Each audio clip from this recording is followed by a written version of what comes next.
അഭിനയിക്കാൻ അറിയുന്നവരാണ് ജീവിതത്തിൽ വിജയിക്കുക. സ്നേഹിക്കാൻ അറിയുന്നവര് തോറ്റുപോയിട്ടേ ഉള്ളൂ.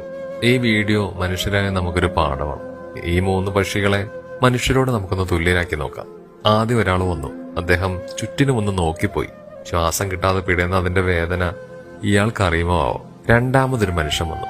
സഹായിക്കണമെന്നുണ്ട്, എന്നാലും ഒന്ന് തലോടിപ്പോയി. മൂന്നാമതൊരു കൊക്കു മനുഷ്യൻ വന്നു. അദ്ദേഹമാണ് നമ്മുടെ ഇന്നത്തെ താരം. സ്നേഹിക്കാനും സഹായിക്കാനും ഒരു മനസ്സുണ്ടെങ്കിൽ നമുക്ക് ആരെയും രക്ഷപ്പെടുത്താം. നമ്മുടെ മനോഹരമായ ജീവിതത്തിൽ നമുക്ക് എന്തെങ്കിലും സഹായിക്കാൻ പറ്റുമോ എന്നുള്ള കാര്യത്തിലാണ് നമ്മൾ നോക്കേണ്ടത്. അല്ലാതെ വെറുതെ നമ്മൾ ഒരുപാട് ജീവിച്ചിട്ടൊന്നും ഒരു കഥയില്ല.